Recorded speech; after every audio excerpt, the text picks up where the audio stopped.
Hello, everyone, and welcome to Season 2, Episode 1 of 709 Meridian, the podcast. Season 2, where we watch a franchise worst to best. And it's going to be a little bit, I don't know, we'll find out if it's difficult with this one. It's going to be a short season because we're just doing the Poltergeist movies, all three, starting, of course, with Gary Sherman's 1988 magnum opus, Poltergeist III, People Zero, or whatever. My name's Andrew. And I'm D. And we are going to get going on this in a second here. Do we have anything else we want to say before we kick this off? Not much. It's Poltergeist 3. Poltergeist 3. All right. And starting. If you don't want to listen to this synced, you can listen to the unsynced version, which is available on YouTube and in your podcast feed. But if you want to listen to it synced with us and watch Poltergeist 3, because I don't know why the fuck you'd want to do that, but you can do that. And we'll be starting in 3, 2, 1, play. And here's the best part of the movie, the MGM UA logo from the 80s. And no, this is not a Stallone Rocky sequel or Cobra intro credits. Do Cobra? Damn. All right. So Poltergeist 3 came what? Wait, it was 3 years after 2? 2 years after 2? 2 was 86. So okay, yeah. So 2 years later. 2 years later. First one was 82, so it took them a while to exploit this franchise. But it actually delayed 2 years later because of unfortunate. Yeah, the Poltergeist curse was always a big deal when they were talking about it in the 80s and early 90s. It's sort of been forgotten as, I don't know. But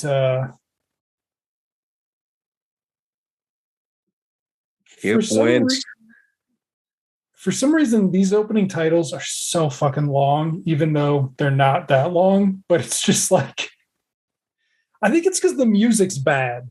Like music and the Star Trek font that they're using. They're using a cheap. I mean, at least it's blue on black, right? They could have gone cheaper with white on black, but which is usually the Poltergeist. There's a Poltergeist theme, though, right? Like Jerry Goldsmith did the music. Probably he did this.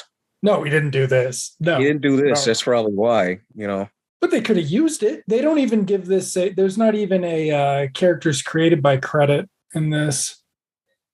But nope. Wow. Okay, so here we go.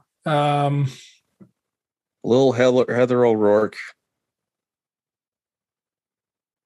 Just everything in this is long. Like it ought to be watched on 1.5 speed just to speed it up a little bit.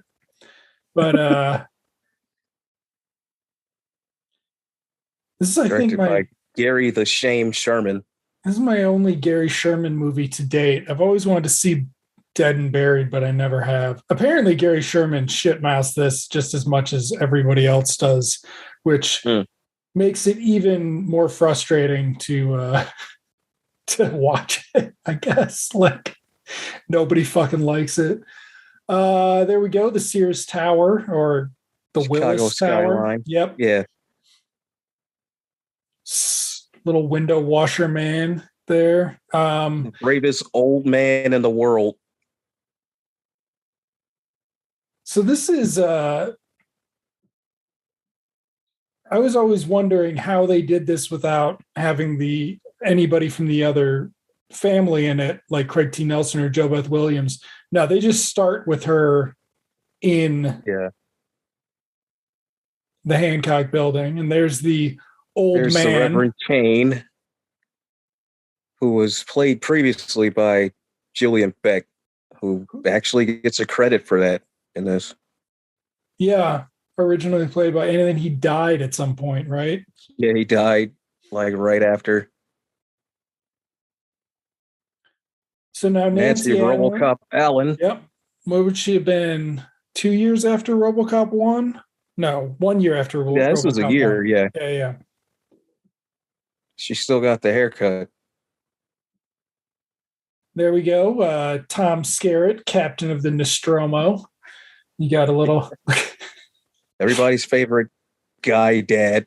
Just regular dude. So so she's been there a month, and we're getting into all the weird dynamics of this family, which is oddly important to the movie, but then again, not really, because it's terrible, so it doesn't matter. But basically, Tom Skerritt is a good dad, right? Good dad. You know, you want to go play catch with him. And here's like, I'll do my homework for that guy. So Lara Flynn Boyle is Tom Skerritt's kid, and that's her wicked stepmom, only the wicked stepmom's like nice to her at this point. So like there's no real conflict. Right. And because she's a teenager, she's just angsty.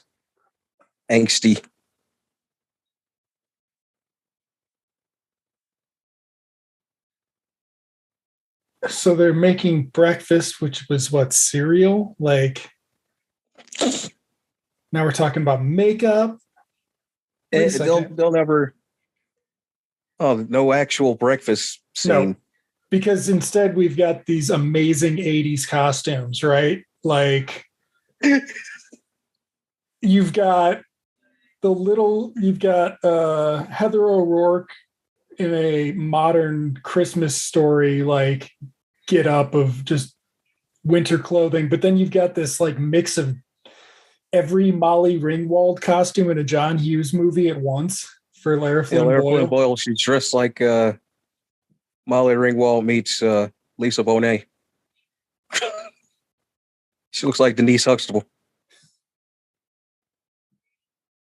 But that hat is Molly.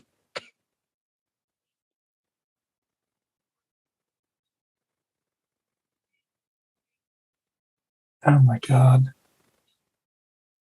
Just the sitcom dialogue. Just the banter. Yeah, like why the hell? Oh. This really full elevator. So, okay. Where are they going? They are going downstairs to the mall. They live in the building. So this is all right. So according to Poltergeist 3, the John Hancock Center in Chicago has been turned into a tower block. Mega mall. Yeah, from Judge Dredd, where there's living, working, and shopping all in one place. Yeah. They somehow merged that with the water tower place. Right. And they put it all together, except it's still under construction. So this would have been what, 88? So Die Hard was 88. Okay, so we hadn't really done skyscraper stuff yet. But like wasn't this a really late 88? Right?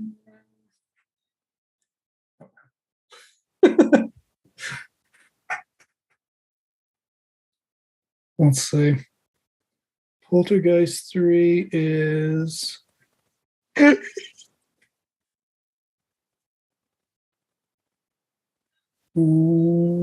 came out in, come on. No, June. Huh. June 88. Wow. So now they've gone down from the residential into the business area, and they're getting on a different elevator. Okay, so this is another thing that won't really be important. Mirrors. Yeah. Sorry, everyone. I watched this to prepare because I'd never seen it before. So I'm primed to talk about this shit. Okay, there's another woman in a hat. So the fedora thing was very styling. 80s. super urban 80s. So now he's just at work, and this is where, we've got this subplot about building problems. Yeah. It's a little chilly. Now, one of the things about this movie is that there is, outside of the main cast, everybody else in it is like some local Chicago actor. If you look them up on IMDb. Lara Flynn Boyle's a local girl, isn't she? This was like her first movie. Maybe, yeah. But like the entire supporting cast, Iowa, but Chicago Performing Arts.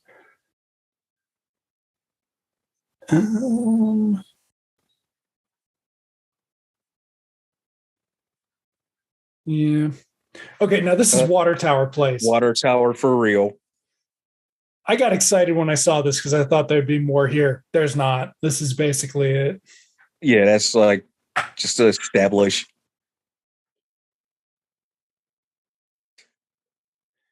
Dawn of the Dead in a skyscraper mall. This is not.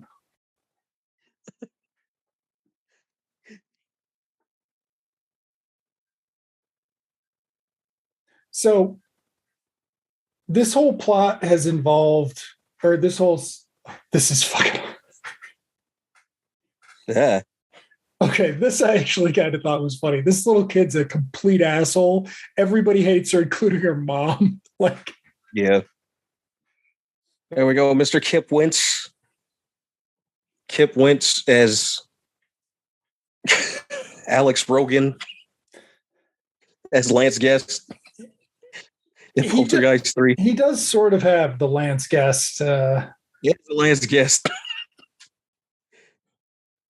This would have been a year after Adventures in Babysitting, a couple years after Running Scared. So this was like, Chicago was a boutique location.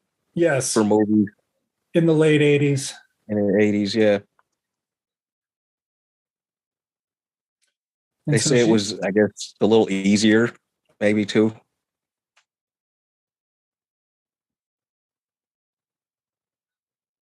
Okay, so now the gallery. So she's a gallery owner. So basically, this is like this weird yuppie horror movie 6 years after the original.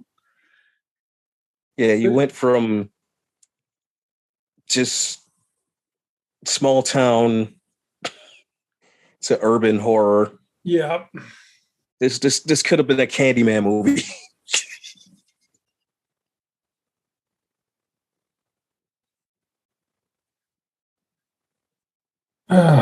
So much talking about this stuff. Yeah. It's all so important, but it really just takes a back seat.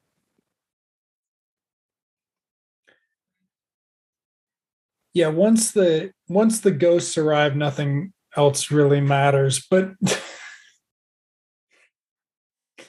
Nancy Ellen doesn't do any work at work. No. She watches everyone else work. And here we have a glimpse of some creepy shit. Yes. If it weren't accompanied by the music, it might be a little bit more effective. But instead...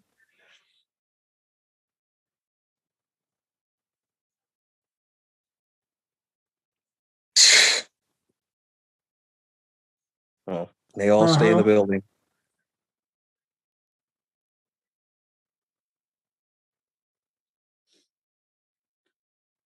You dig. But it's just such a shitty kid. Like, yeah, like, why do you have such hatred in your heart at such a young age? You just don't have nasty kids. Yeesh. Local. Mm-hmm. He's got the elephants pointing inside for good luck, or do they have to point to the window for good luck? Maybe that's a cut subplot. It's in probably. I just saw Frankie and Johnny, and it's in there that they talk about how the luck works with elephants. I think they have to be pointed out the window. But anyway, those weren't, which is why Poltergeist 3 happens. But now we're still on this weird things about the building subplot. And the crack in the mirror. Cracks in the mirrors. And then this, where you're just like, this is not the best way to shoot this. I was like, what are they looking at? And it looks very much like, the slime coming down from Alien. Exactly. You could do the drip and the sound at the very least. Tell him Victor Freeze better not have been messing around.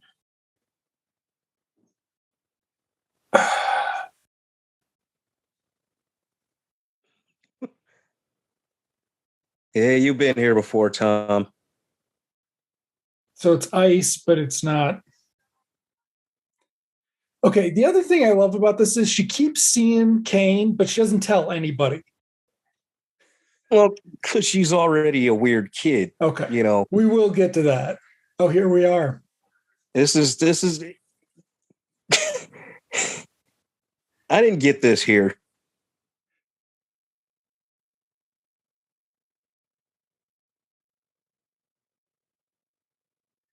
Yeah, he must be from Haddonfield.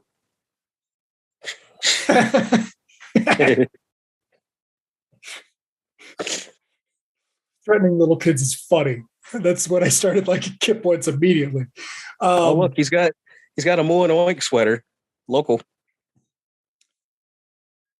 So now this is a school already for weird kids. It's a school for gifted, troubled children, but gifted ones. And then they're giving her hell. Right. And the reason they know about it is because her shrink here hates her and told the kids. I'm convinced of that. This guy is a complete. Oh, he's the dick the whole movie. He's the dick the whole movie, but it's like, could they not get anyone else to do this? Like, did no one want to do the location shooting? Mm-hmm. Wow. You've probably driven by there. Yeah. 1,400 times, at least.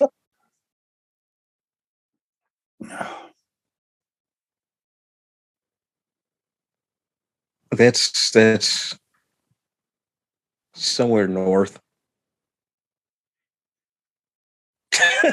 See, I told you. It's funny. Because where's that kid going? She's going to the dummy school, right? Like, she didn't go to the genius school for disturbed kids. She's just going to the dummy school.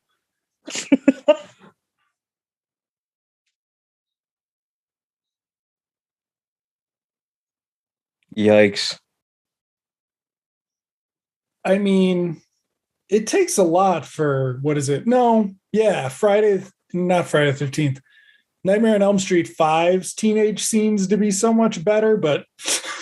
Yeah, because I guess they wrote them on the quick,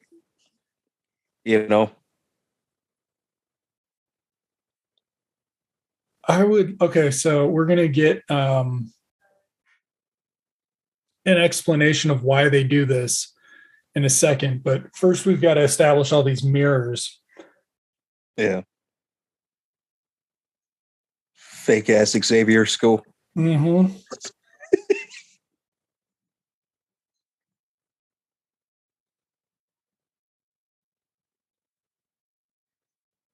Are there this many smart kids? Like, not for it to be a class full.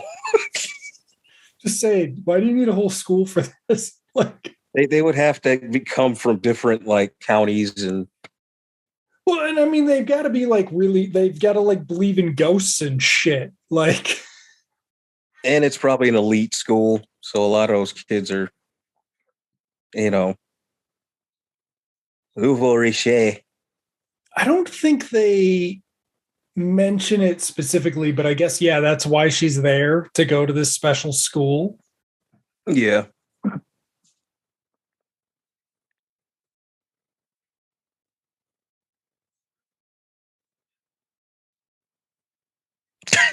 Okay, here we go. This is where he starts talking about how much he hates her.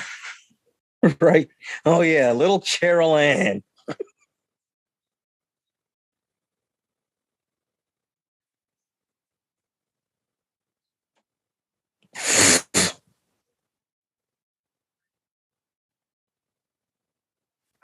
You would think there'd be some sort of privacy or something, like. Yeah. But that's his whole bit is just shit talking this little kid. Yeah. Dun, dun, dun. There we go. Boogeyman Kane. Mm-hmm. Don't leave her in a room with a deck of cards.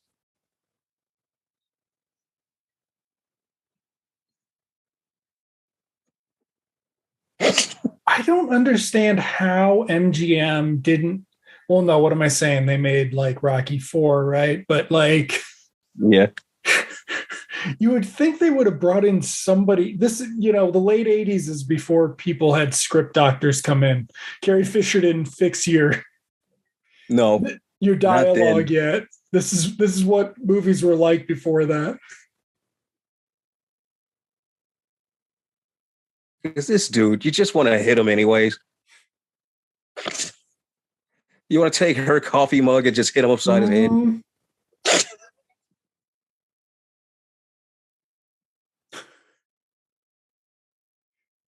The problem with this movie is it's like not competent enough to be campy.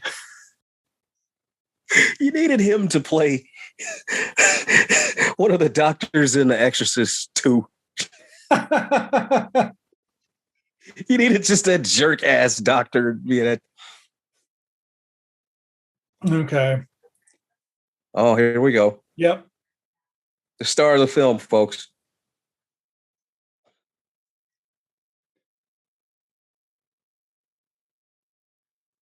The legendary Zelda.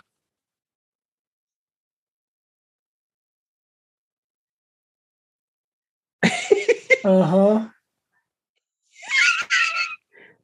Well, Zelda Rubinstein steals your movie. Yep. She's like the Billy Barty of this.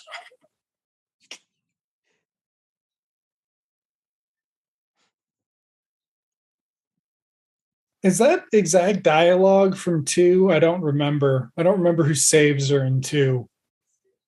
They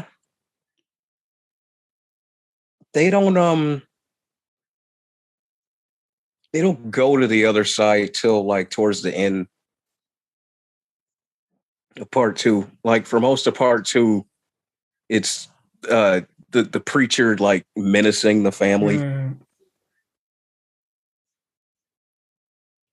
Oh.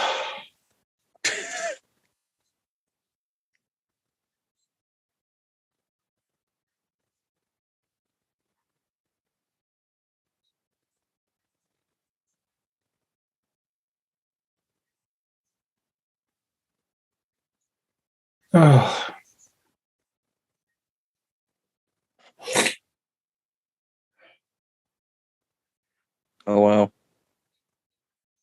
They're really just referencing the entire franchise. Yeah, because I mean, you got to establish your continuity. Just in case you didn't see part 1 and 2. Right. Because there's so much. Well, everybody's heard about the tree, right? All the people in Chicago who worked on this movie or knew somebody who did and were like, hadn't seen Poltergeist. They went to go see this shit and they needed, This guy's a worse fucking shrink than Loomis. Like, he's like one of those assholes I had to talk to. I just ended up playing Uno with him and shit.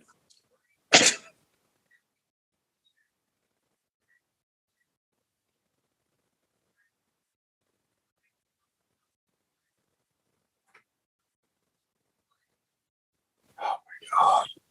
So much talking. Or Heather. She's really not bad though. She's giving us shit dialogue. Yeah, it's really unfair. Like she's carrying this shit, actually. Oh.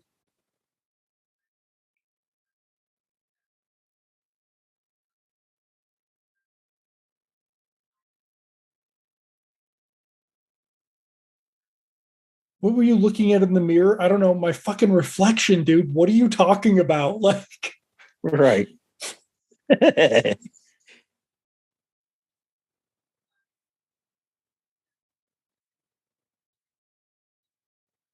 uh.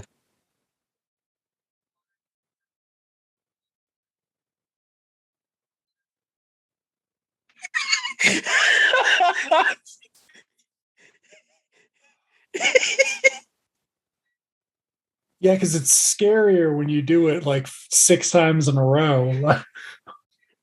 Did you see it? Did you see how she did it? Wow.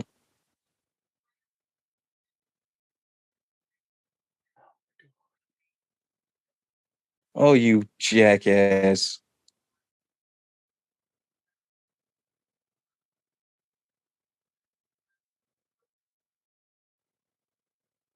Uh-huh. Son of a. This made me sad because actually I think we're about to get to the closest thing to a good shot in the movie, but they don't actually have any like Chicago nighttime shots. Not really. A lot of them are stock, you know. Like this whole thing is gonna, the reflection there is all stock. Shit they use in between shots on Family Matters and shit. I want to know when this scene's supposed to take place because she's going to bed, but he's going to his party. So, like, at most, it's 8 o'clock. Yeah. Which means she's like 12 going to bed at 8 o'clock or whatever. Like, well, that's one of the big problems of this is that Carol Ann should have been played a little older at this point, and she's supposed to be 12, I guess, right? And they got her in footy pajamas, and they kept making her the 5-year-old from the first movie. This is the closest to the good shot.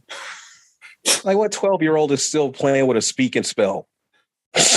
That was the in the 80s, all the rage, right? Like the fucking crappiest thing. They couldn't afford the Rocky IV robot, so they got to speak and spell.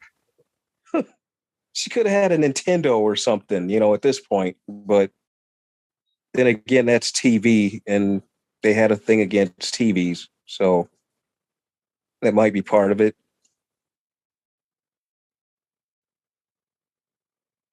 86. Yeah, I don't know. The first time a girl had a computer in a movie, probably not till 1994 or some shit. So maybe she wasn't going to be Ferris Bueller in it, but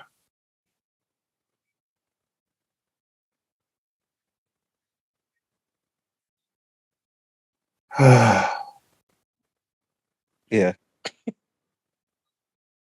So the dynamic here is Carol Ann is Nancy Allen's niece. Nancy Allen is Jo Beth Williams' sister. Right. Tom Skerritt is the one who cares about the kid. Nancy Allen doesn't give a shit about her niece. I would be more comfortable if he were Craig T. Nelson's brother. Because Nancy Allen just kind of treats her like the pet that they don't want. Mm-hmm.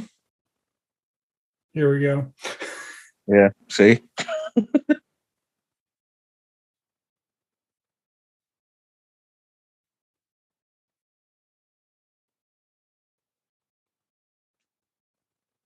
They're likable, but this just isn't. The blend is not Oh. There we go.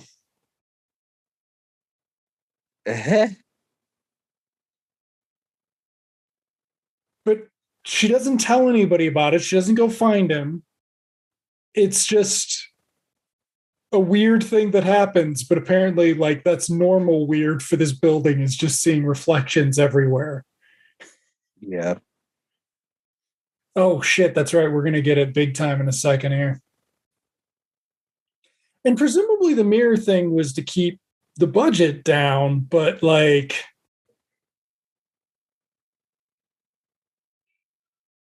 you think they would have come up with something better. Yeah. One of the things with this is so the director Gary Sherman, he did all the special effects and he made a big deal of how they're all done in camera. So there's no fancy editing here. As trickery. Nope, as we see them, they practically executed all of these effects, which is going to be pretty obvious in a second here when we see this sequence, which is somebody's walking too fast. One door opening, another door opening, another door opening. And you can tell that the guy in the middle's much shorter than the one on the end. And the one in the middle.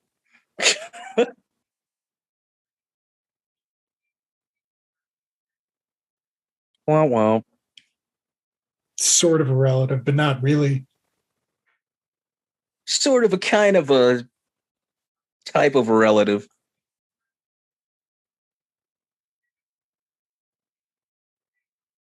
Dun, dun, dun. Well, Carol Ann would be great friends with Jamie Lloyd, wouldn't she?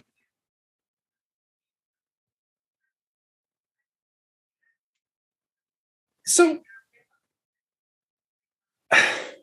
she doesn't seem affected by her supernatural experiences that are happening every 15 minutes of her day. Like she's not concerned. Dealing with it. Okay. At this point, she's been dealing with it since she was like 4 or 5.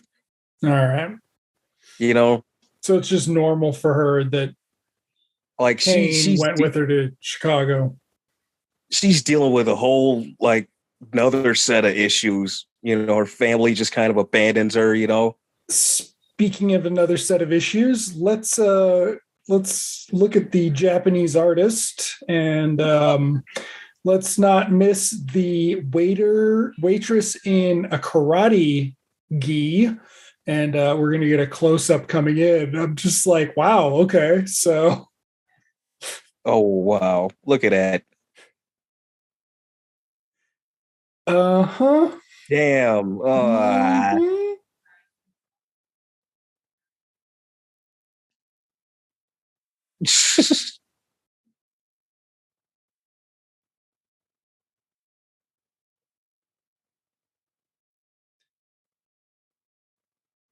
Just getting to smoke everywhere you want. Welcome to the 80s.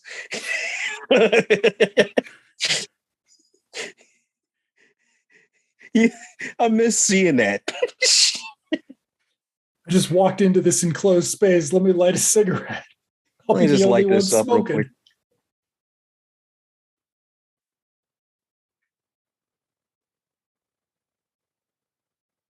Uh-huh. Yeah.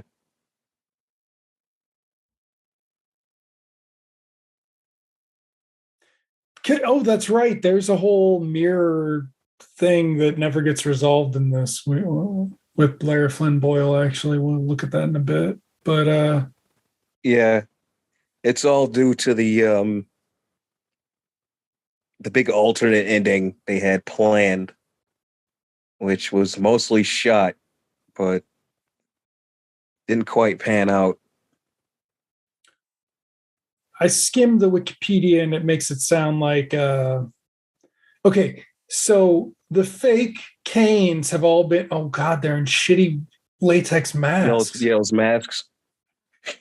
Those Battle for the Planet of the Apes masks. They've been fucking hanging out there since mom and dad left. Like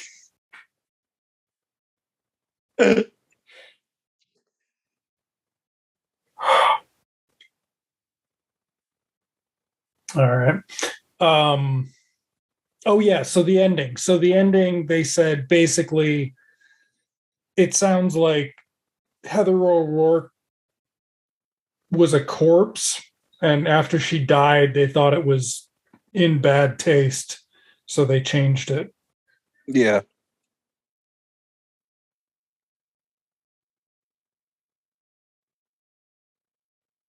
There he is.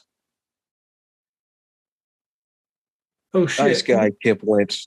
Who's got more product in their hair, though, him or her? He does. Look at that.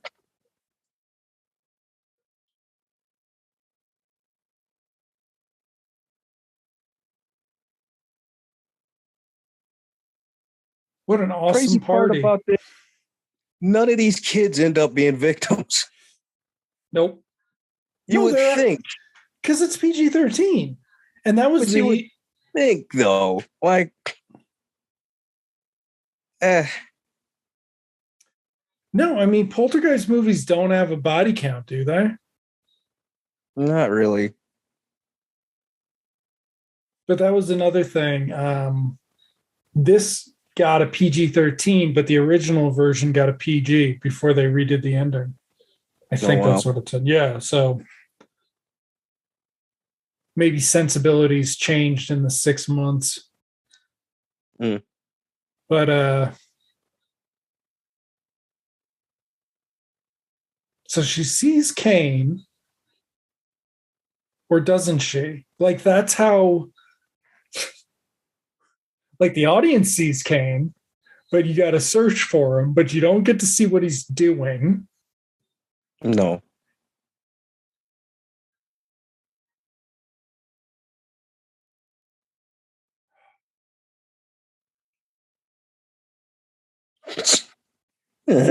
voice acting by Corey Burton, who does a lot of animated work. Animated.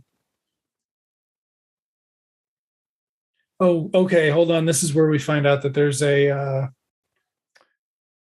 psychic connection. There we go. Yep.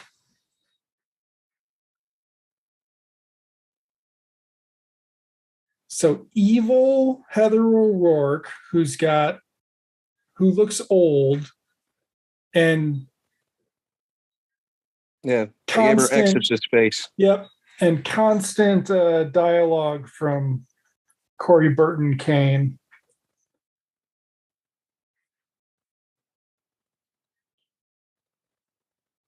Ugh.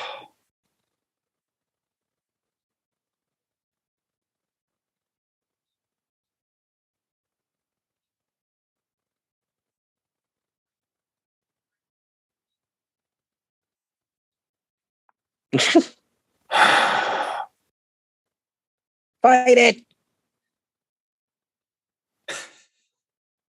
Okay, hold on.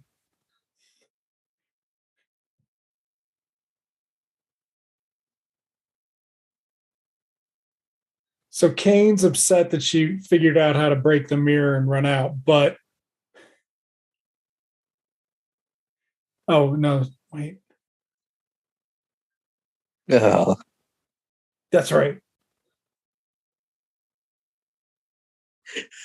Uh-huh. The public air phone, which of course, would make an appearance in Die Hard 2. Die Hard 2. But how does she know to call him? Why would she call him? He's another anti-Loomis. I just figured.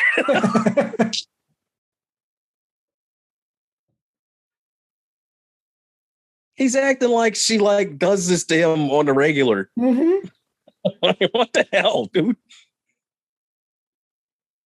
That kid is ruining his life. Yeah, he's just she's just ruining his whole night of berating his wife. Exactly. Over the dinner.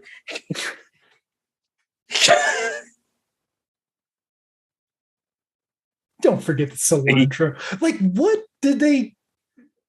Was the character supposed to be such an incredible douche, or like...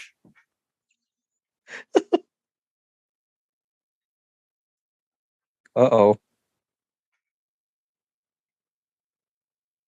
Well, Larry Flynn Boyle's not going to help out.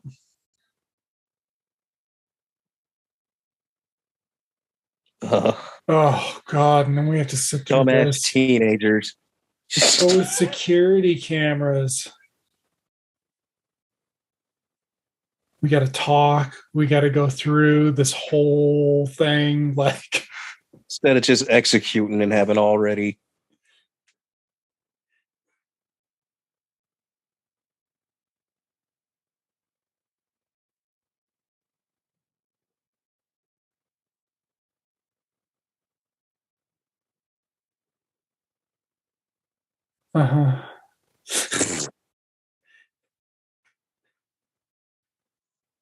This movie's so tedious. Like,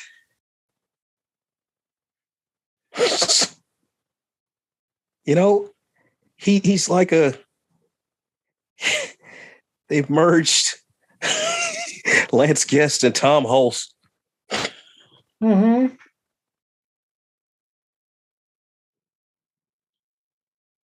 At least he got to wear a sweatshirt over whatever the hell that shirt he's wearing, that 80s shirt yeah, he's wearing. Look at that yeah. fucking design, man.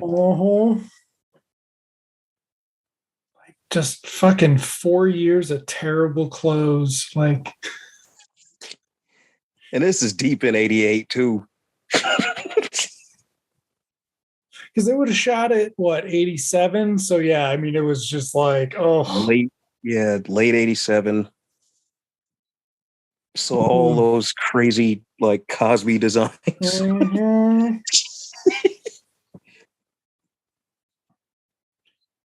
All right, so now she's scared.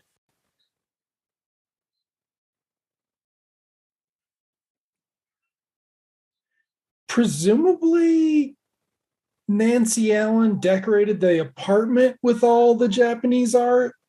Like, that seems like a thing they don't address.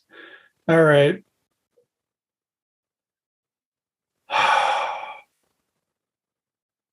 What's that Star Trek series, original series episode where people get old, like in the first season? That's what this reminds me of. Like, oh God, Requiem for Methuselah. No, that's not it, is it? The Kids, isn't it the one with the kids? There's somebody old in the kids one. God. Here we go. Look, practical effects. Hey, come back here. Oh, wow.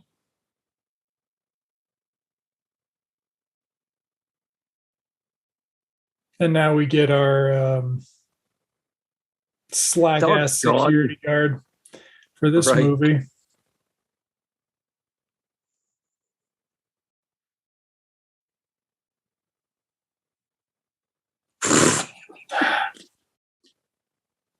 I hate being useless.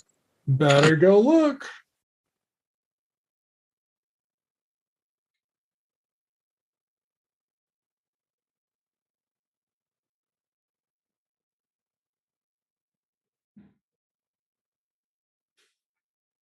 See, Kip Wentz has a good sense of humor about this at this point. Like, yeah.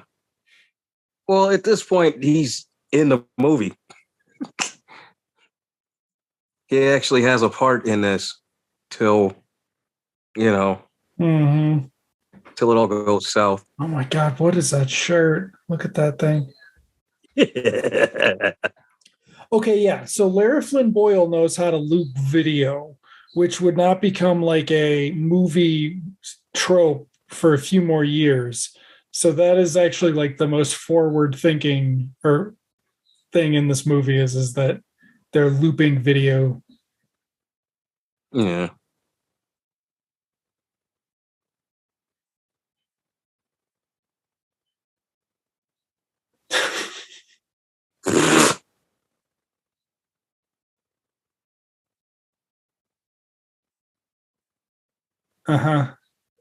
Do it. I was looking forward to the supermarket scene that we do not get. But this also means Tom Skerritt has keys to everywhere in the building, including the businesses, which seems not sure I trust Tom Skerritt that much. That's a lot. That's a lot of responsibility for one man. I think Thank you, lazy ass security. Their only stairwell, actually, because we're gonna see that later, and they're gonna make it. Yep, we just.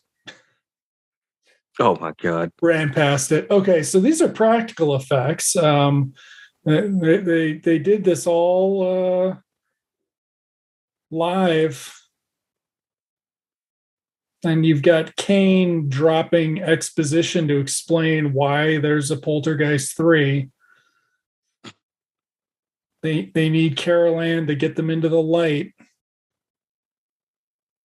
What's her name?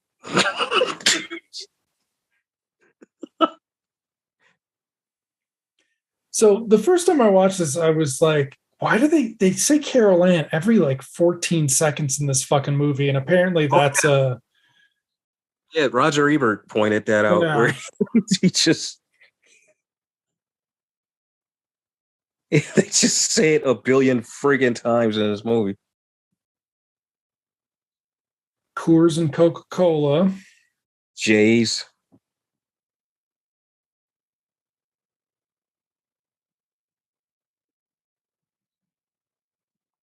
But like this aspect of it, the teenage aspect of it is actually like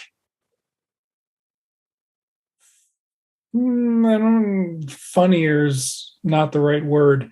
It's like a gum commercial with these two. But like it's the only time any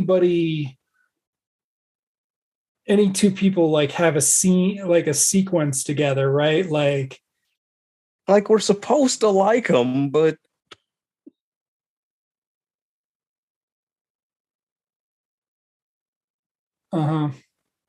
yeah. So the swimming pool is on the same level as the supermarket, which makes absolutely no sense. They're both on the 44th floor. Yeah. That's a little weird. Oh, it's convenient though.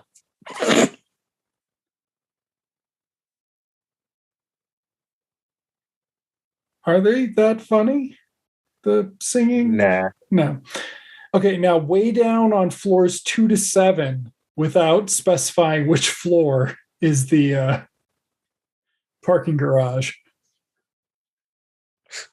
And this is basically it for Heather O'Rourke. This is her last big scene. The puddle is it. Mm-hmm.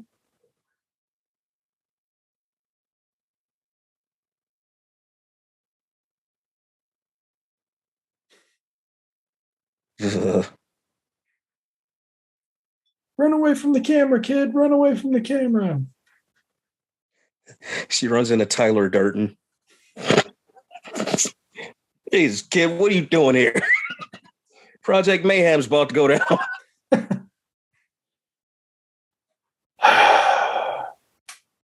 My favorite thing with the puddle is like obviously she's standing on it, like, and she didn't notice it. Oh.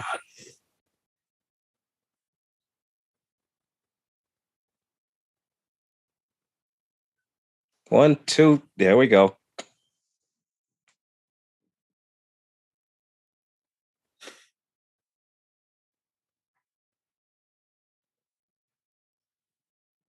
The realistic thing would have been them like looking on every level of the parking garage, not being able to find her.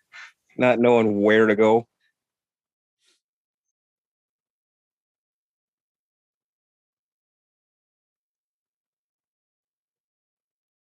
Uh-huh.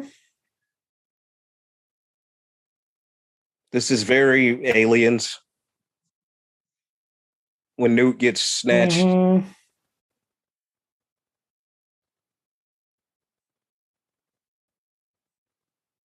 Oh, God, come on. See, there's a trifecta of troubled kids. Newt, Jamie Lloyd, there you Carol Ann. Yeah. Oh.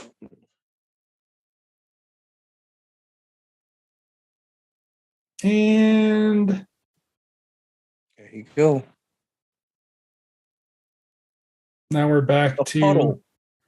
A puddle, y'all. The puddle. What a great sequence. They got taken out by a puddle. It's like the tree, only it's a puddle. A damn puddle in a parking lot. I was expecting the figure to turn in the mirror for Tom Skerritt, but that doesn't happen. This is just him having his fourth cigarette by himself. Pissed off at this dry ass party.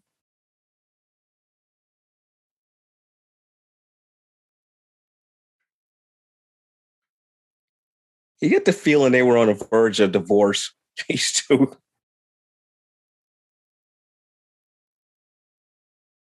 Uh-oh. Dun, dun, dun.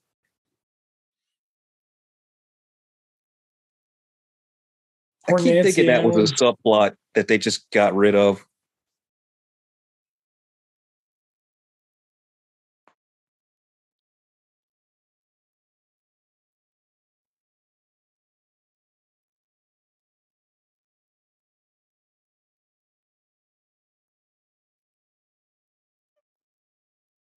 So they know Carol Ann from hanging out with the sister, presumably, or? Yeah. She's that creepy brat cousin from out of town.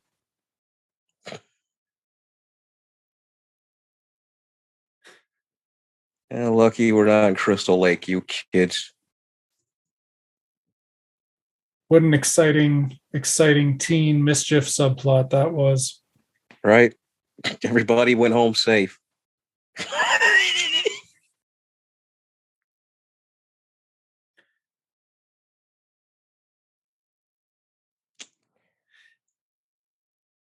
If I were some rascally teenagers.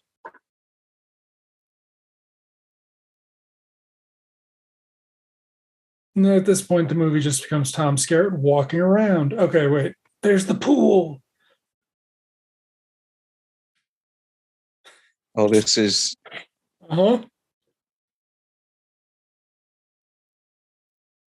Oscar winner Kip Wentz.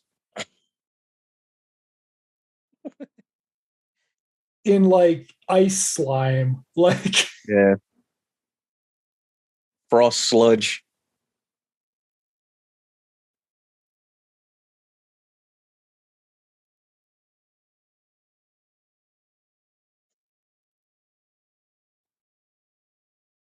Enter Shitty Shrink.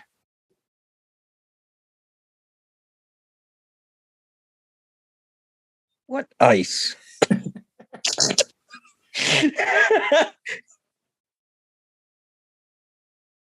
Uh-oh.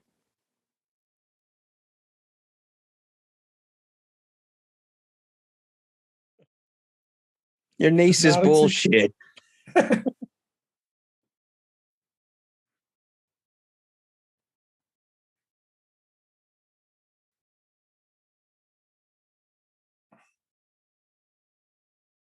All right, so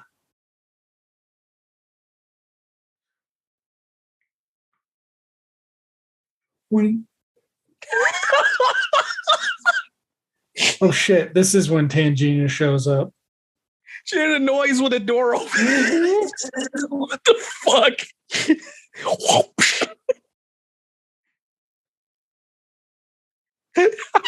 What makes no sense is that they were doing these effects as they were shooting.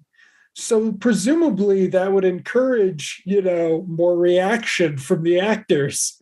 Yet Nancy Allen was playing that scene like she didn't see anything. And now... Oh, shit.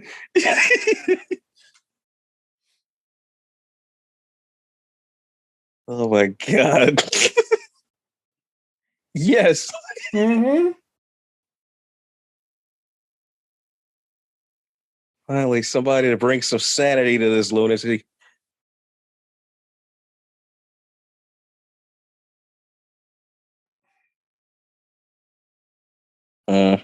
Mm-hmm. very exciting.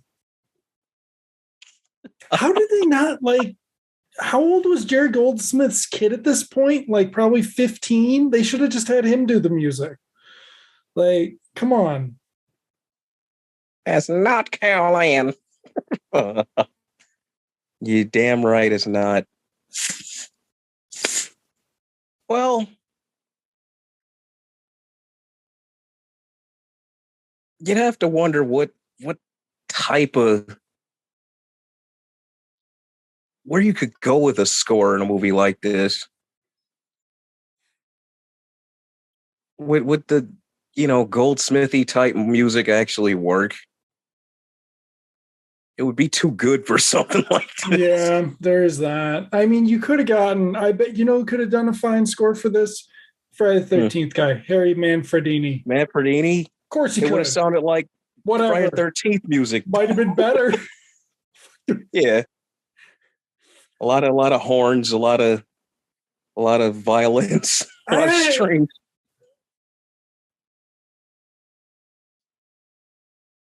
She looks like Yoda.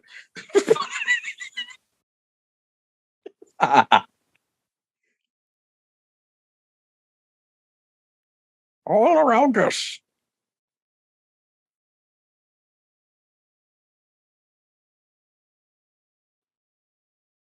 Well, Nancy Allen's just like, enough. Nancy Allen's miserable in this movie. I think at some point she must have realized how bad it was.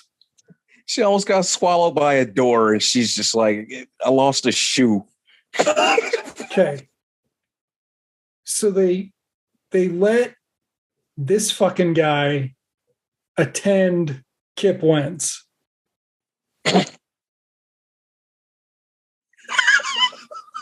And Tangina, is... But she already knows it's bullshit, though. She, she's an omnipotent narrator.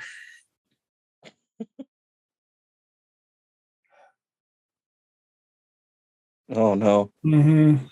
Not a TV set. Oh.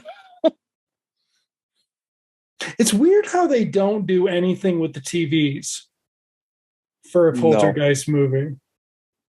Like, you would think they would do it enough for the fucking trailer, but not even that. Like, that could have been really cool for a teaser. Mm-hmm. Where you see all this camera footage, and then it just goes to snow.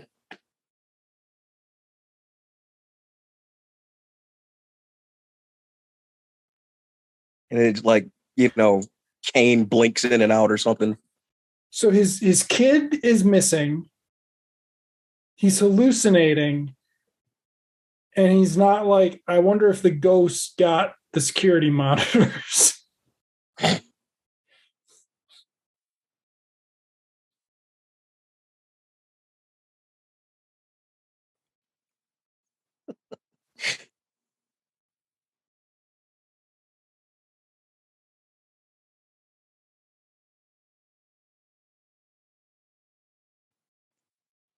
He's leaving out the whole supermarket adventure. Right. Are you all still wearing clothes?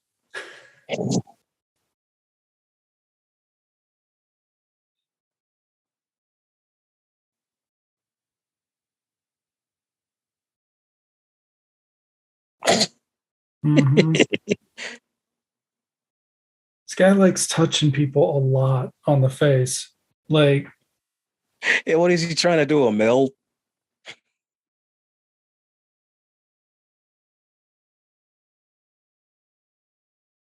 He trusted you, Kirk.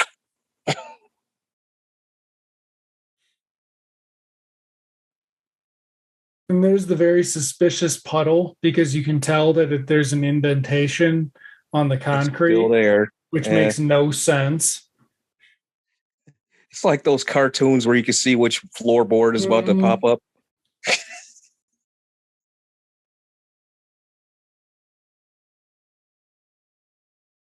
How did there get to be a puddle? Yeah. It's not like drippy pipes. Right. Where'd the water come from? There's no drip.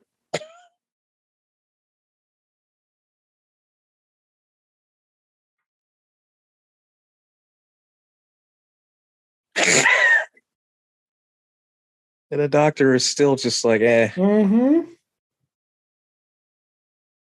Just because a puddle talks to you doesn't mean that kid's not a little lion shit out to ruin his night.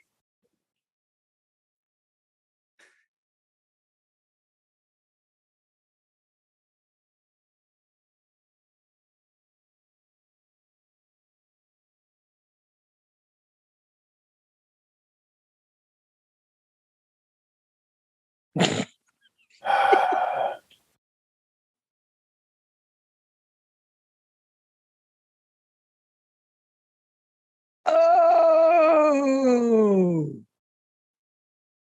no recognition though from Tom Skerritt that he's surprised that she knew what he fucking said when she wasn't there. Yeah.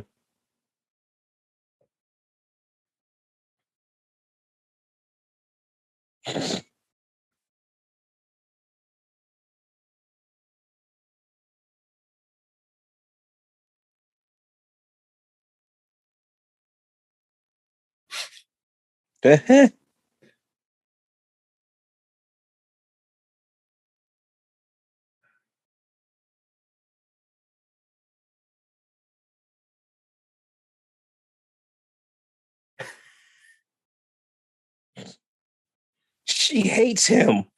Like, so weird. She hates her life. Mm-hmm. Poor Tom Skerritt. That's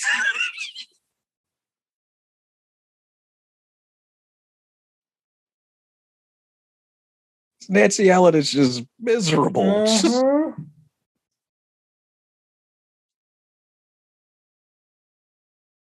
What the hell?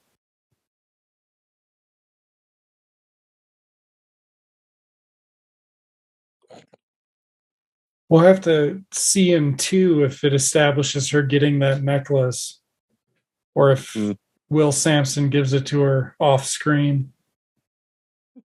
It looks like the Blue Beetle scare.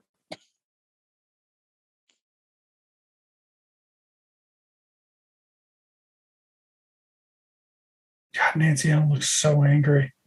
Like, yeah, she can't, like, there's just no acting. No. You can't. The scowl on her face.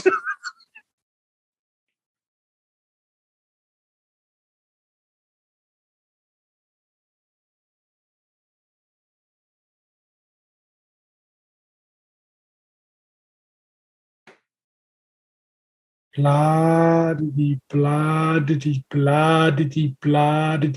The point in the first one of her rambling was that it was funny in the end because she was right. In this one, yeah. In this one, she's already like.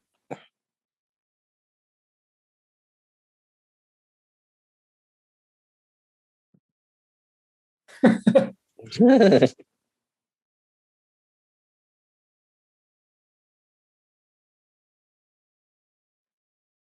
don't know. I hope Tom Skerritt bought something nice with his paycheck for this. He deserved it. Like, yeah, because he's one of the only ones trying. Mm-hmm. Like, I give it up to Zelda Rubinstein. Like, this, you know, this was all she had. Yeah. So of course she's going to live it up. This is a post-hypnotic suggestion. They're all seeing the same thing because Carol Ann brainwashed them. Yeah. Where's she really supposed to be?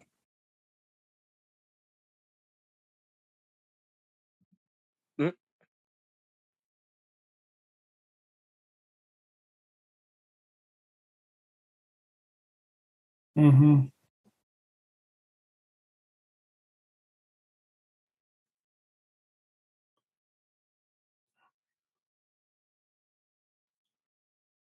Okay, we're over an hour at least. Already? Oh, yeah. God. We're getting into the area where there's constant doubles. So keep an eye on the haircuts. Mm-hmm.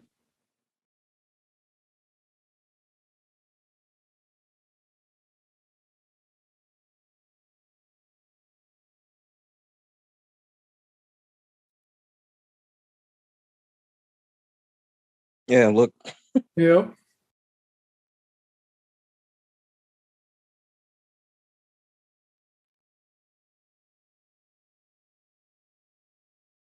Yes, what's supposed to be like? Oh.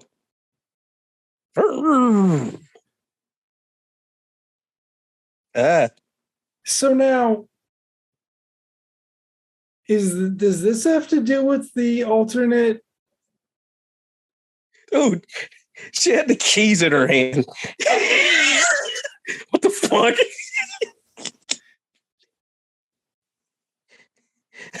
Uh-huh. What the hell? She's got to return the keys to her dad, remember? She doesn't want to get in trouble. Oh, shit, man. I can't believe they let them do a PG-13 on this. Like, but I guess if it's a corpse, you can desecrate a corpse for PG-13, I think is the...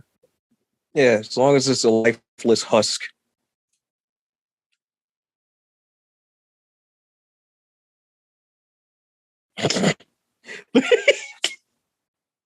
Explain that, Doc.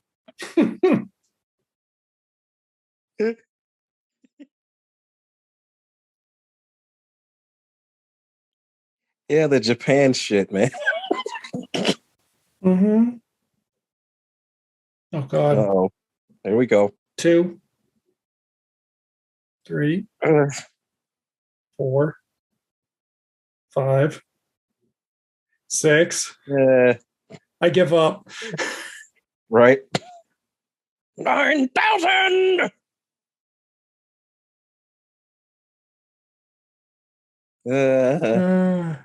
Yeah. Somebody get some booze in this kid. Here we go with Nancy Allen. She's had enough. Yeah, it's it.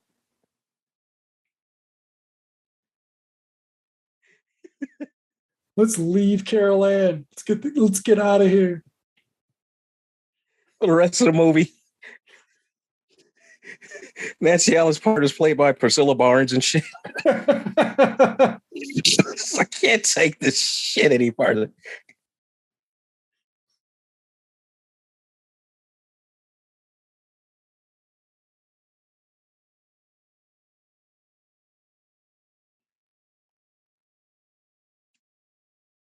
Mm-hmm.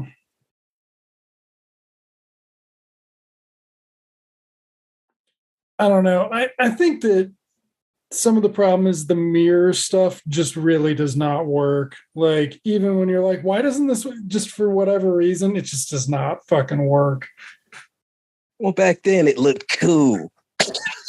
Well, I mean, obviously it didn't, but yeah. The shit they could do now, though, it's it doesn't really work. I mean, it's also just not that many mirrors, right? There's just like one hallway. Yeah, they keep going up and down the same hallway. Like, maybe if you had a budget, you could do it, but that hallway is one of those Paramount sets. So now Carol Ann's on a loop in Ghost Dimension, running to the stairs. Yeah.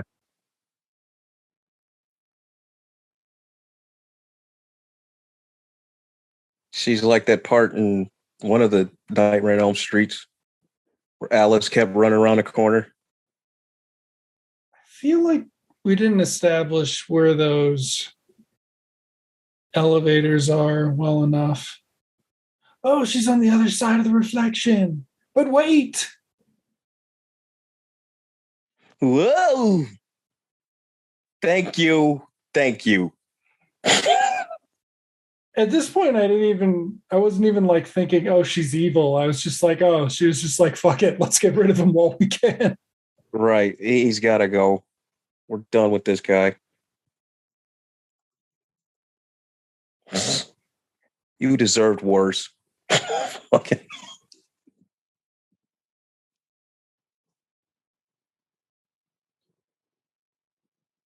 Okay, so this... Yeah, this is the freak shit. Were there possessed people in the second one? I don't remember. Is this like a poltergeist thing? The father swallowed a worm. Oh shit, that's right. We got all that to do. Yeah. He was possessed for like 5 seconds by the worm.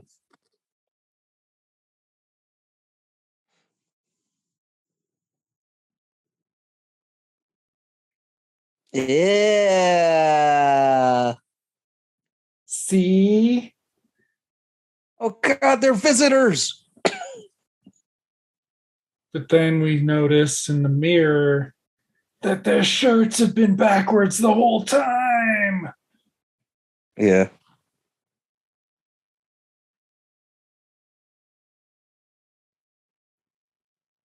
Mm-hmm. But Poltergeist. Those are the doubles. Yeah. Don't turn your head too much. Right. Don't show us you're not actually that dude. Oh, wow. Running up the stairs.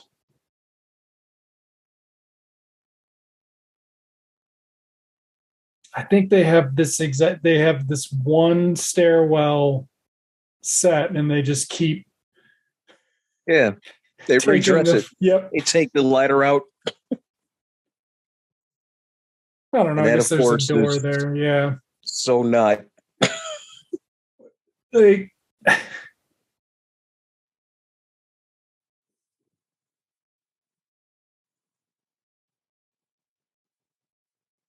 want to know whose picture that is.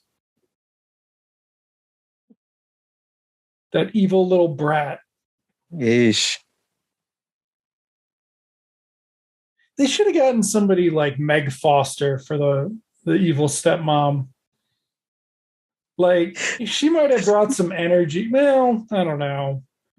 Well, it just... Nancy Allen simply does not want to be here. No. She was all the whole time she's been checked out. Because you're supposed to kind of like her, but you don't. Yeah, that's what I can't figure out is in at the beginning, they play her to be like the wicked stepmom, but she's actually not. So it's like, okay, so that's a little bit different and, likable. But then the rest of the movie, once she goes to work and it's just like useless at work for presumably 8 hours, it's kind of hard to fucking deal with her. Yeah, you can't, she's...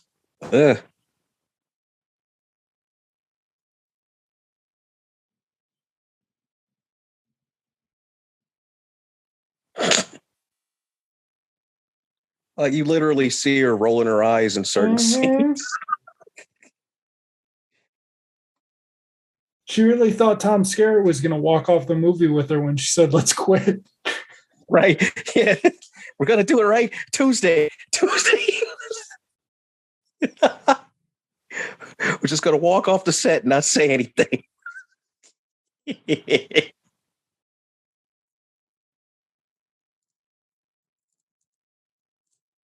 Mm-hmm. The old trapped in a freezer bit, huh? With possessed poultry and pigs meat. A possessed poultry and pork products.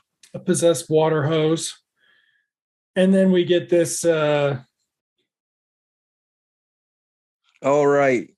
flooding wall, and we're gonna get a reverse shot where they probably had a mirror set up, because if it was all done in camera, but sadly that doesn't make it good. This is such a 90s music video. Mm-hmm. Oh, God.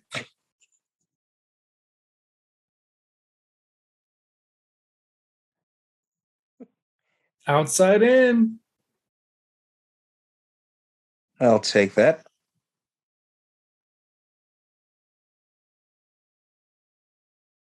And now they're somehow in the parking garage. Right. I'd never understood what the connection. What's the parking garage? They can teleport throughout the building now.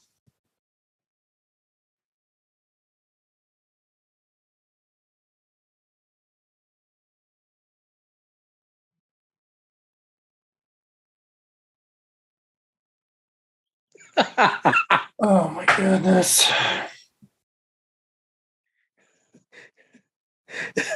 What is... This was the day they told her she couldn't break her contract. Uh-huh.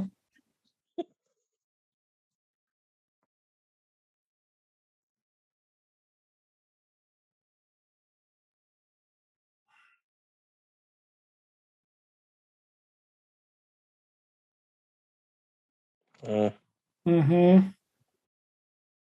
It's a bunch of possessed cars. This was the dumbest shit. Yep. And now keep your eye on the actors and try to decide that's stunt people. Oh, yeah. Yeah, look at... That's not stunt people. Man looks like Burt Reynolds. Right. It's like as bad as True Lies where they weren't hiding it. Like... No.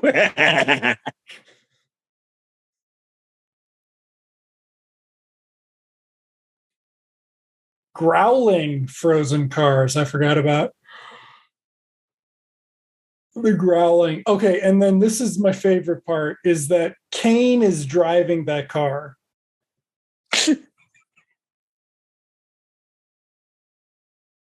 And he's taunting them. Wait, come on, taunt them. Oh, my God. He reaches out of the window. How did they not... was there like a Hot Wheels tie-in on that? Oh, shit. Where you had like a little lever on the bottom of the car and it stuck a little hand out? But the other thing, cheesy as hell, man. How did Don Coscarelli never sue them for stealing the tall man? Yeah, because that's what he looks like. Uh-huh. That looks nothing like, the original Kane. Okay. So now, good thing Tom Skerritt smokes, because... Oh, yeah. He's got a lighter, and the ghosts can't drive. You connect this to Halloween, and his sister is the nurse. Smoking runs in the family.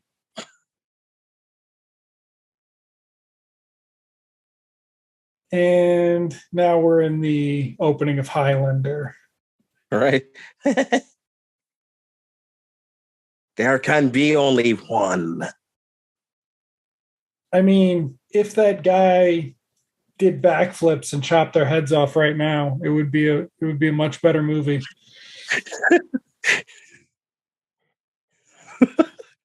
How much fucking longer? All right, only 20 minutes. Oh, still? Mm-hmm. Jesus. The movie's endless. This was longer than I remember. What is this, director's cut?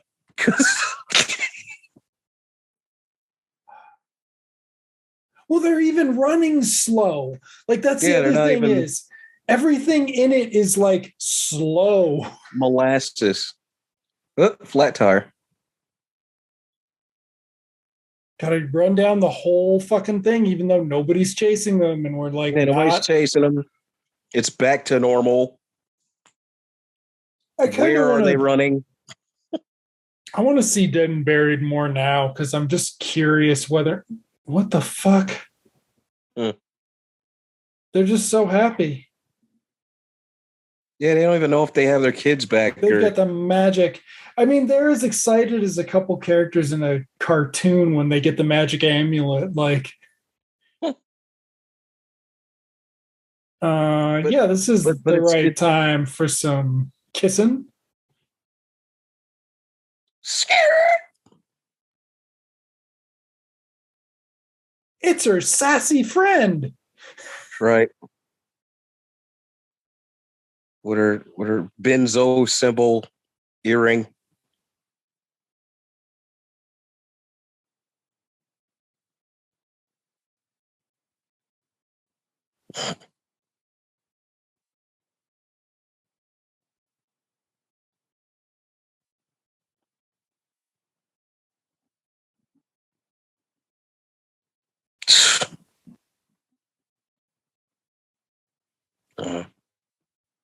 So back to 227.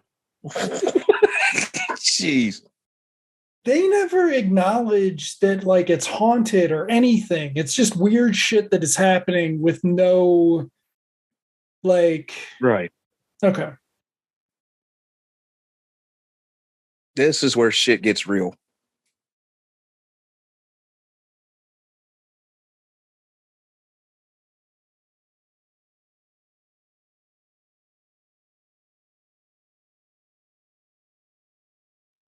Oh, they're so charming. It's when you thought it was safe to make an escape with Tom Skerritt.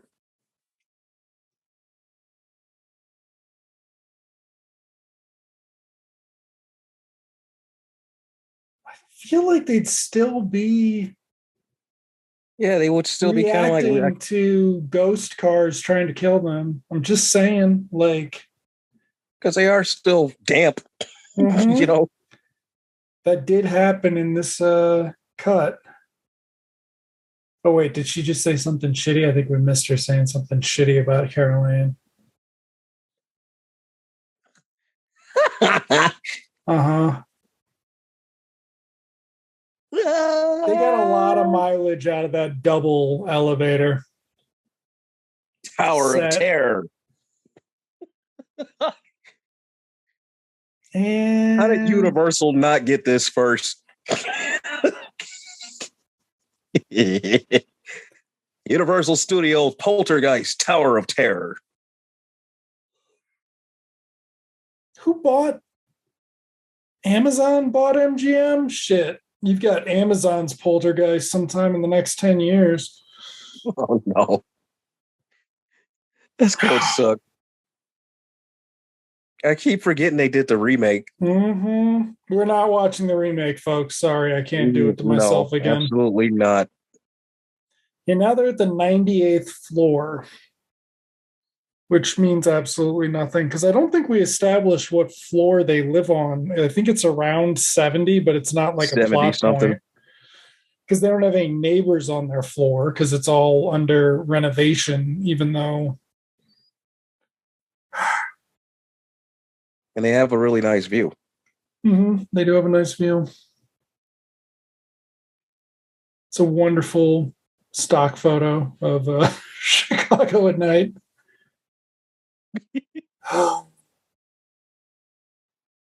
Hurry up. Hurry up. Really slow about this too. Like, it's because you've got nowhere to go. Like, it's one of those things where it's just like you're not skipping ahead. Oh shit, there's a terrible dead dummy. Like, wow, so he just his head cracked open and his brain and everything like fossilized. He's zombified. Yeah, he's zombified. He was going to be a zombie. And Tom Skerritt's double checking. And yep, there you go. See, he looks more like Reverend Kane than the fucking.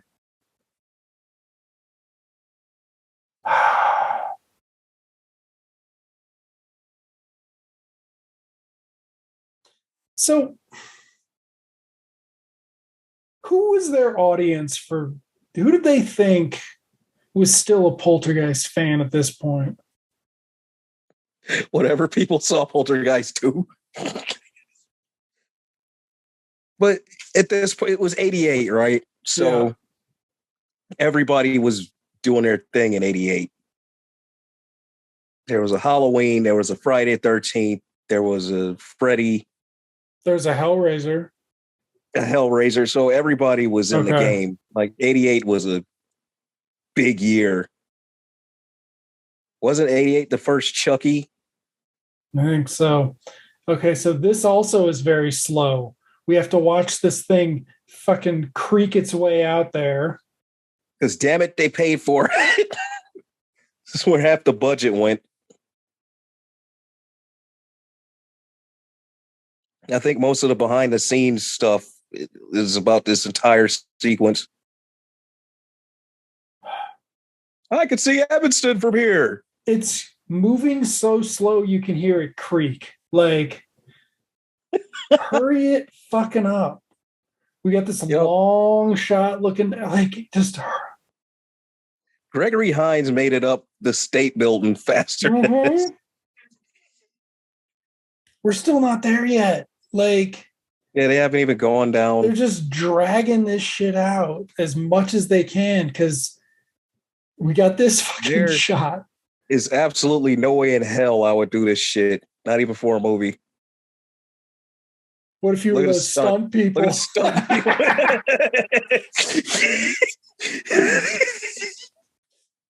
What if you were that obvious stunt person? Would you do that?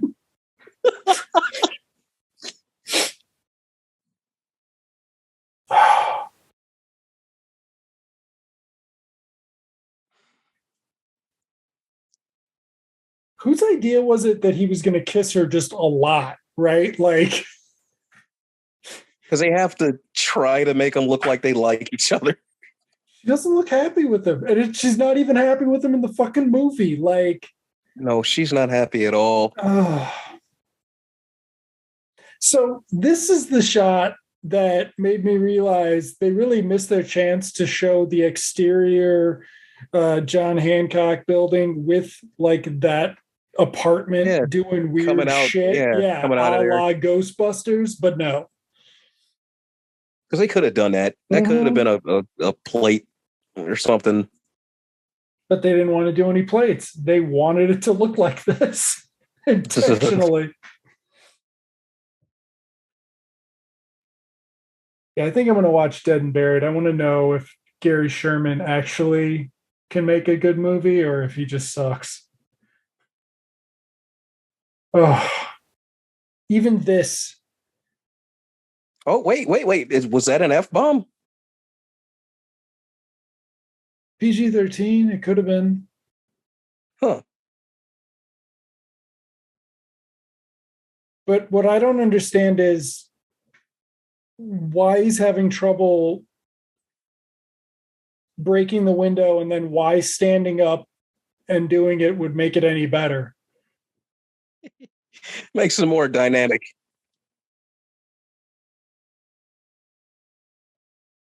Oh, here we go, Carol Ann.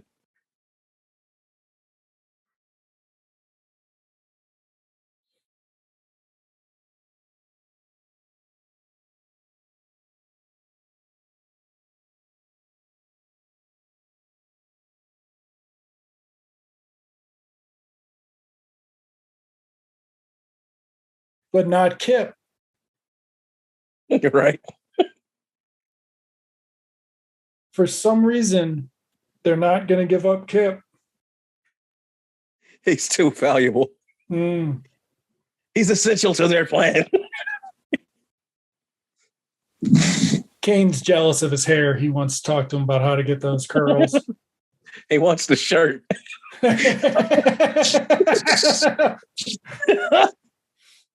Somebody's got to look snazzy down in hell.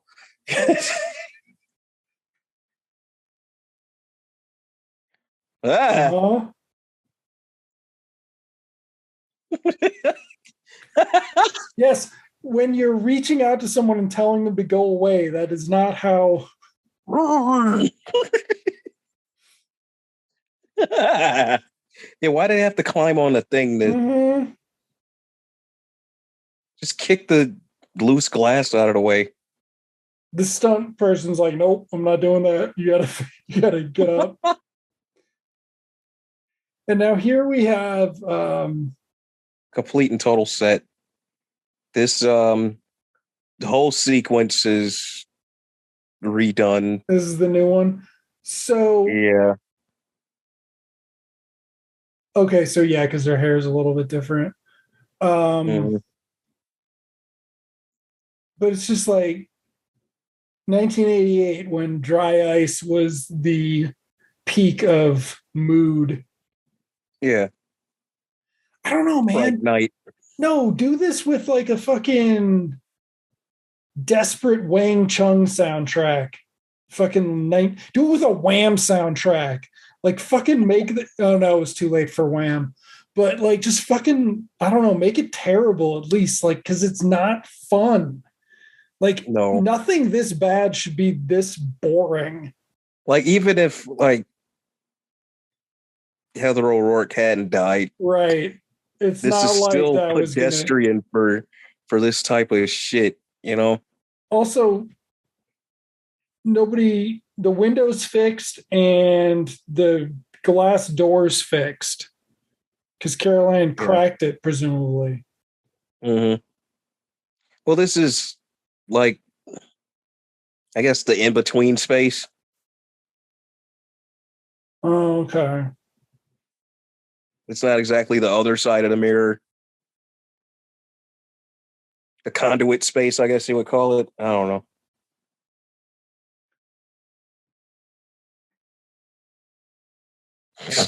The mirror is going to do something now, right? Yeah. Yeah. But you saw. Why didn't they just hire Linda Hamilton to do this? She's got a twin. That would have been cool. Uh-huh.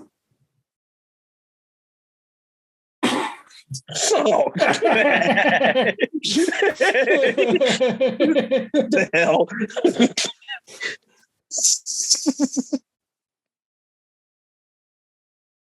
Oh god. Just melt, dude. Slowly melting latex masks. It's great. And there's absolutely nothing scary about that. No. Because I mean, I guess at that point, that was the only draw is Poltergeist wasn't an R-rated franchise, right? Like, yeah, it wasn't graphic, but it had something. this was really bad. Like, this is almost as bad as a non-Gutenberg Police Academy. This was the original ending, like, gimmick too. Tangina always was going to lead him into the light. It's always going to lead it, but there was some big thing about the entire family coming back to the other side. And then they did the reshoot, and Kip Wentz was like, I got left out. Does Tangina have a lot to do in the second one? I don't remember, because otherwise it's really weird how much she loves Carol Ann. Yeah, she comes back. Okay. Her and the Indian dude. They help the family out. Yes, take him, please. Okay, and now? Yeah, here they come. Looking like the end of a Michael Jackson video or some shit. Well, because that's not Heather O'Rourke, right? No, you don't. She doesn't even. We don't get no final line from Carol Ann. But the other ending had the original had Carol Ann, or Heather O'Rourke, alive and well. I don't know why you wouldn't have tried to match that as close as you could have, as opposed to, because now they're like stuck in the mirror, right? So it's like, what they should have done a whole thing with you can't turn around or whatever, or they'll fucking turn to whatever. Right. But like, instead we get this, and that's it, right? Oh no. Yeah. We get a shot of the outside there. Mm-hmm. Keep your face tucked in, kid. It's like you're a stunt person. For all we know, that's a boy. Jeez. It's a doll. Right? It's the Newt doll. Oh. And Family matters. Hold on. Yeah.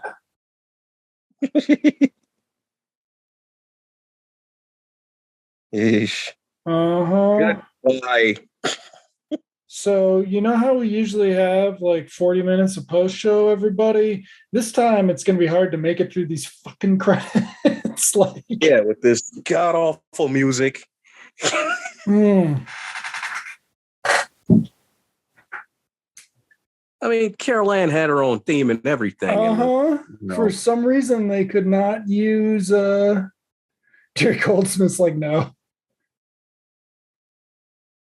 All right, everyone, really quick. Let's burn through our trivia. Oh, good grief. Here we go. The character of Reverend Kane, originally portrayed by Julian Beck.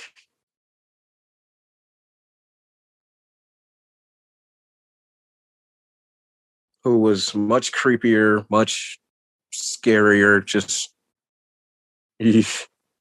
So apparently Gary Sherman said this was never reshot, but other people talked about it being reshot, and then they found the extra footage, so he lied about it the whole time.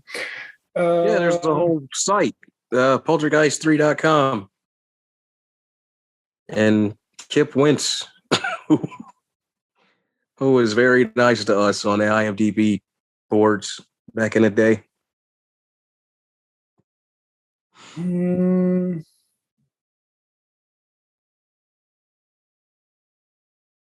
Special visual effects designed by Gary Sherman. Yep, he did them himself.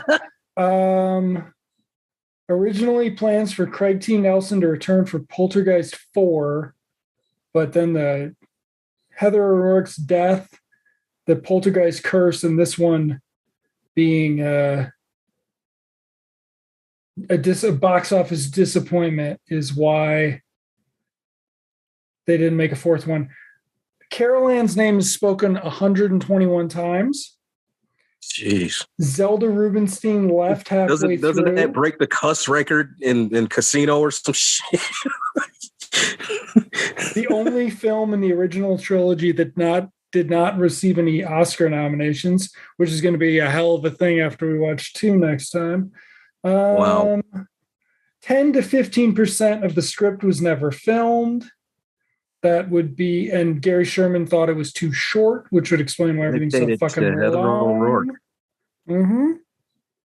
Here we go. There's the dedication.